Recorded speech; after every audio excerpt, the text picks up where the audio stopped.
लिखने से रिलेटेड, पढ़ने से रिलेटेड, बटन लगाने से रिलेटेड, मोटर स्किल्स वगैरह भी।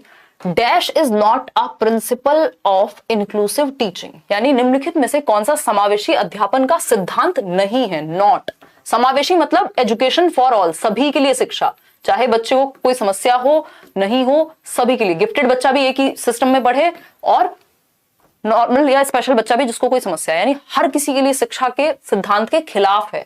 जब नॉट लिखा होगा 3 इडियट वाले कान खड़े करेंगे, सीरियसली ध्यान से क्वेश्चन को पढ़ेंगे। क्वेश्चन इजी होगा बट आपको घुमा देगा, 1 नंबर आपका चला जाएगा।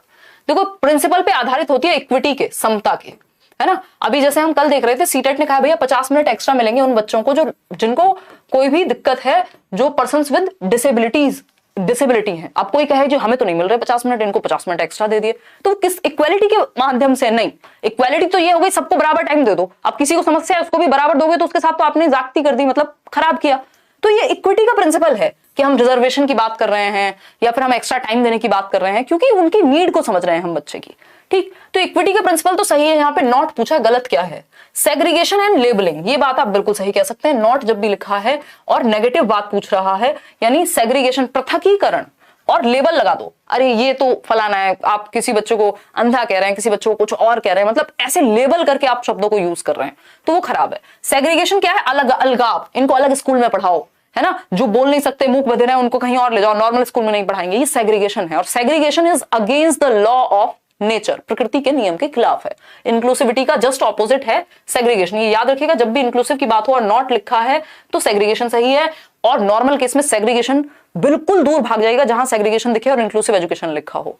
ठीक, सिस्टमैटिक अडेप्टेशन टू डाइवर्सिटी, यानी हम विभिन्नता में एकता की बात कर पाए। एक्सेप्टेंस ऑफ इंडिविजुअल डिफरेंसेस, यानी बच्चे अलग अलग होते हैं भाई, ठीक है, क्या बात है, सभी अलग है, वैसे भी कौन से सब सेम है, किसी को देखने में समस्या है, किसी को किसी और चीज में समस्या होगी, नॉर्मल बातें हैं।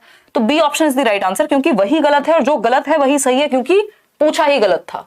वाह वाह। आगे बढ़ते हैं क्वेश्चन नंबर 20 पर। क्वेश्चन नंबर 20 क्या कहता है, देखते हैं। असर्शन, यानी ये नए तरह के क्वेश्चन है, इस बार सीटेट में खूब पूछे हैं भर भर के। और कथन, एक कथन दिया, एक स्टेटमेंट दे दिया और उसका तर्क और कारण दिया है। अब आपको ये देखना है ये कथन सही है, अगर ये कथन सही है तो क्या इसका कारण सही है, ये रीजन सही है, क्या दोनों सही है या दोनों में से कोई एक सही है। तो ये 4 ही प्रोबेबिलिटीज में बनती हैं जो चारों आपके सामने लिखी होती हैं। तो पहले तो हमें कथन पढ़ना है कि क्या ये सही है।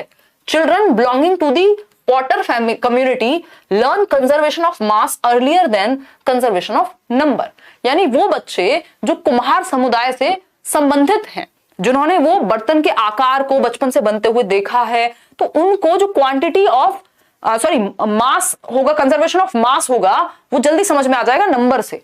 उनको शेप और साइज जल्दी समझ में आ रहा है तो मास का कंजर्वेशन आसानी से समझ में आ जाएगा, क्योंकि उन्होंने वो घर में होते हुए देखिए, एनवायरमेंट में चीज है बच्चे के। बिल्कुल सही बात है, इसमें क्या दिक्कत है। ये तो बच्चे का जो एनवायरमेंट है वो रिसोर्स का काम कर रहा है, संसाधन के रूप में, ये ट्रू है। ठीक, रीजन क्या है? Learning and development takes place in a socio cultural context, यानी जो अधिगम और विकास हैं वो सामाजिक सांस्कृतिक संदर्भ में पनपते हैं या बेहतर होते हैं, विकसित होते हैं। भाई जिस समाज और संस्कृति से आप आ रहे हैं उसका प्रभाव आपकी लर्निंग पे, आपके डेवलपमेंट पे पड़ता है। अगर आप मान लीजिए कारपेंटर जहां पे है, किसी की फैमिली में कोई कारपेंटर है, तो उसको वो शेप साइज देना लकड़ी को, या वो डिफरेंट तरीके से देखेगा चीजों। किसी के घर में मान लीजिए दुकान है तो उसकी कैलकुलेशन अपने आप अच्छी हो जाएगी। तो ये हमारा जो सामाजिक सांस्कृतिक परिप्रेक्ष्य है, जिस परिप्रेक्ष्य से हम आ रहे हैं, वो हमारी लर्निंग को और डेवलपमेंट को प्रभावित करता है। बिल्कुल सही बात है। तो दोनों ही बातें सही हैं, ट्रू है, यानी जो both A and R are true and R, यानी जो रीजन है, तर्क है, वो करेक्ट एक्सप्लेनेशन है ए की, जो कि अपने आप में स्टेटमेंट है, व्याख्या सही करता है, दोनों सही हैं। तो A option is the right answer, किसी और पे जाने का पॉइंट ही नहीं बनता। क्वेश्चन नंबर 21 देखिएगा। क्वेश्चन नंबर 21 कहता है When students learn a behavior through observation, जब बच्चे कोई व्यवहार सीखते हैं कैसे? ऑब्जर्व करके, देख करके, है ना। मान लीजिए बच्चे ने आपको कुछ करते हुए देखा, मम्मी खाना बना रही है, बच्चे ने ऑब्जर्व किया, दादाजी कुछ पौधों को पानी दे रहे हैं, मान लीजिए बच्चे ने ऑब्जर्व किया। तो जब बच्चे ऑब्जर्व करके सीखते हैं, the first step of that process that they must, मतलब कि पहला स्टेप क्या है? ये नई वॉच हमने ले ली, अब ये हमें परेशान कर देगी नोटिफिकेशन दे दे के। मॉम का कॉल आ रहा है, देखिएगा शायद तेरे सोने का टाइम हो गया, सुबह स्कूल है, बताओ फटाफट। अगर हम बात करें जब छात्र एक व्यवहार को अवलोकन द्वारा सीखते हैं तो सबसे पहला चरण क्या है? याद कीजिए किसको? एल्बर्ट बेंड्यूरा को। एल्बर्ट बेंड्यूरा को याद कीजिए, और अगर हम बात करते हैं ऑब्जर्वेशनल लर्निंग की, इससे एक क्वेश्चन आता ही है पेपर में, है ना। अभी जल्दी ही हम एक दिन थियोरी क्लास रखेंगे। ऑब्जर्वेशनल लर्निंग, ऑब्जर्वेशनल लर्निंग क्या है? अवलोकनात्मक अधिगम, ऑब्जर्व करके देख के सीखना। ठीक, बोबो डॉल एक्सपेरिमेंट किया था इन्होंने। ये छोटी छोटी बातें जो आप साथ में याद रखेंगे। इनकी थियोरी को सोशल लर्निंग थियोरी, SLT कहा जाता है, सामाजिक अधिगम का सिद्धांत। व्यक्ति है बेंड्यूरा, है ना, बेंड्यूरा। और इसमें 4 स्टेप की प्रोसेस होती है ऑब्जर्वेशनल लर्निंग में। मॉडलिंग की प्रोसेस कहते हैं उसको, कि मॉडल ऐसे होता है आपका बिहेवियर, उसको ऐसे शेप दी जाती है। वो 4 स्टेप कौन से हैं? ARPR से मैंने आपको याद कराया हुआ है, ARPR। तो फर्स्ट स्टेप पूछा है, फर्स्ट है अटेंशन, यानी अवधान। अगर आप ऑब्जर्व करते समय अटेंटिव ही नहीं है तो आपको याद ही नहीं रहेगा किसने कैसे की थी कोई चीज। भाई अगर आपने दादाजी को पानी देते हुए ऑब्जर्व किया, अटेंशन पे की, अगर आपकी अटेंशन ही नहीं गई तो आपको याद ही नहीं रहेगा। अगर आप यहाँ बैठे हुए हैं और अटेंटिव नहीं है, सीखेंगे नहीं, ऑब्जर्व करके भी नहीं सीख पाएंगे अगर अटेंटिव नहीं है। तो ऑब्जर्वेशनल लर्निंग में सबसे पहला स्टेप होता है अटेंशन का, अवधान का। आपका ध्यान तो हो कि मम्मी ने गोल रोटी बनाई कैसे थी, ठीक है ना। दूसरी चीज है रिटेंशन, आपके दिमाग में ये चीज टिके। फिर होता है प्रोडक्शन, आप खुद करके देखते हैं। भारत का नक्शा बन सकता है रोटी बनाते समय, बट आपने अटेंशन और रिटेंशन ठीक से हुआ होगा तो थोड़ी थोड़ी ठीक रोटी आपकी बन जाएगी। प्रोडक्शन यानी उत्पादन आपने खुद किया, फिर रीइंफोर्समेंट मिलेगा आपको, मोटिवेशन भी कह देते हैं इस 4th स्टेप को, यानी पुनर्बलन मिलेगा आपको। कोई कहेगा शाबाश बेटा अगली बार और अच्छा करना। तो इन 4 स्टेप में ऑब्जर्वेशनल लर्निंग होती है, देख के सीखता है बच्चा। अटेंशन, रिटेंशन, रिप्रोडक्शन या प्रोडक्शन और रीइंफोर्समेंट। ठीक, तो इसमें सबसे, ये तो वैसे भी आप समझ सकते हैं, अगर आपने थियरी नहीं भी पढ़ी होती तब भी आपको पता होता कि जो बिहेवियर है ऑब्जर्वेशन के थ्रू, जब आप अवलोकन के थ्रू सीखते हैं तो पहला स्टेप आपकी अटेंशन वहां होनी चाहिए। तो remember the actions of the model, तो रिमेंबरिंग तो सेकंड स्टेप है ना भाई। ARPR में रिमेंबरिंग का मतलब क्या है? रिटेंशन, दिमाग में टिक गई आपकी कोई बात, नंबर याद किया था वो रिटेंशन रह गई, तो ये तो सेकंड स्टेप है। Pay attention to the model, ये फर्स्ट स्टेप है कि प्रतिमान पर ध्यान केंद्रित करना। जो मॉडल है, मॉडल मतलब जो भी काम वहां किया जा रहा है उस पर पहले आप अटेंटिव होंगे। असेसमेंट लास्ट में आएगा। Repeat and practice the behaviour of the model, ये प्रोडक्शन थर्ड स्टेप है। ठीक, तो B option is the only answer, या सही ऑप्शन है यहाँ। क्वेश्चन नंबर 22 देखिए, और 7-8 सवाल हैं। Understanding the errors made by learners is important for a teacher as, यानी अधिगमकर्ताओं द्वारा की गई त्रुटियों को समझना एक अध्यापिका के लिए महत्वपूर्ण है। यानी बच्चे जो गलतियां कर रहे हैं, जब आप पोल में जवाब देते हैं, अब देखिए इसका आंसर कितने % सही है, बता एक बार। देखा अभी तक तो आया ही नहीं मेरे ख्याल में। हाँ, तो अभी जैसे आप पोल में जवाब कर रहे हैं, दिखा ना, पोल में आप जवाब दे रहे हैं, थोड़ा स्लो चल रहा है, और मुझे पता लगा कि 70% लोगों ने गलत आंसर दिया, तो आइडिया तो लग जाएगा ना कि आपकी गलती कहां हो रही है, आप सोच कैसे रहे हैं, उस क्वेश्चन को पढ़ कैसे रहे हैं, मतलब आपके समझने में कोई दिक्कत है, इससे पता लग जाएगा। तो गलतियों से क्या है, पता लगेगा कि बच्चा सोचता कैसे है। गलतियां क्या है? विंडो है, एक खिड़की के जैसी है बच्चे की थिंकिंग में। अदरवाइज तो आप बच्चे के अंदर झांक के कैसे देखेंगे उसको समझ में आया कि नहीं।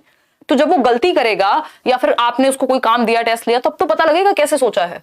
तो she can identify weak and bright learners. देखो ये लेबलिंग हो गई, और लेबलिंग बिल्कुल गलत है। आप बच्चे पे ठप्पा नहीं लगाएंगे कि ये तो कमजोर है, ये तो ब्राइट है, ये तो इंटेलिजेंट है।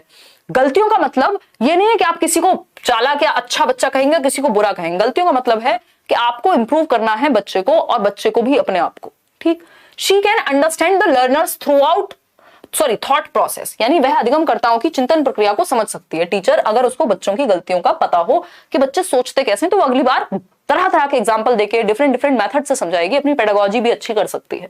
कौन? Teacher. C option, she can inform parents about the learners carelessness. भैया बच्चे की गलतियों मतलब ये थोड़ी केयरलेस ही है कि बच्चे में कमी हमें निकालनी नहीं है पेडागोजी में, ये तो पहला उसूल है हमारा। डी ऑप्शन है, शी कैन सेग्रीगेट, ये वर्ड ही नेगेटिव है। सेग्रीगेशन, रैंक, लेबलिंग, बच्चों को अलग थलग कर देगी, यार तुमसे ना हो पाएगा, ये नहीं करना आपको। तो अधिगमकर्ताओं की चिंतन प्रक्रिया को समझा जा सकता है गलतियों से, और गलतियां इंपॉर्टेंट होती हैं बच्चों को सिखाने के लिए। क्वेश्चन नंबर 23 देखिए, किसकी बात हो रही है? एनईपी की बात हो रही है। इस पे मैं एक वीडियो बना चुकी हूं, आपने ना देखी हो प्लीज देख लीजिएगा। 1-1.5 घंटे का सेशन है, उसमें क्वेश्चंस भी कराए हुए हैं। नेशनल एजुकेशन पॉलिसी, राष्ट्रीय शिक्षा नीति 2020 के अनुसार लर्निंग कैसी होनी चाहिए? लर्निंग कैसी होनी चाहिए? जहां बच्चे का होलिस्टिक डेवलपमेंट हो, क्या हो, सर्वांगीण विकास हो, है ना, उसका मस्तिष्क, उसका दिल, उसका शरीर सब विकसित हो सके। विकास के 4 प्रकार हैं और चारों प्रकार केटर हो सके।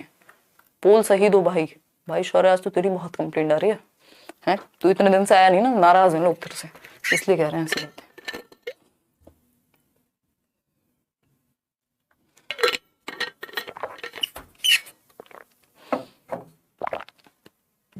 देखिएगा, नेशनल एजुकेशन पॉलिसी यानी राष्ट्रीय शिक्षा नीति के अनुसार अधिगम यानी लर्निंग कैसी होनी चाहिए, कैसी होनी चाहिए बताइए?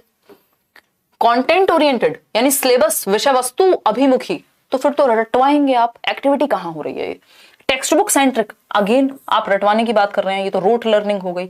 एक्सपीरियंशियल यानी प्रयोगात्मक, जहां बच्चा एक्सपेरिमेंट करे, अनुभवजन्य, जहां पे वो अनुभव ले सके, जहां वो एक्सपेरिमेंट कर सके। बच्चा सबसे ज्यादा एक्टिव कहां है? यहाँ है। कोई भी पॉलिसी बच्चे को एक्टिव रखने की बात करेगी, चाइल्ड सेंटर्ड एजुकेशन की बात करेगी, तो बिल्कुल प्रयोगात्मक यानी एक्टिविटी सेंटर्ड होनी चाहिए। बिहेवियरिस्टिक तो भैया यहाँ पे कंडीशनिंग की बात करते हैं, बिहेवियरिस्ट कि भैया बार बार आदत डलवाओ, रिपीट कराओ किसी चीज को और उसकी हो जाएगी आदत, कंडीशनिंग हो जाएगी, काम खत्म, या रिवॉर्ड पनिशमेंट पे फोकस करेंगे।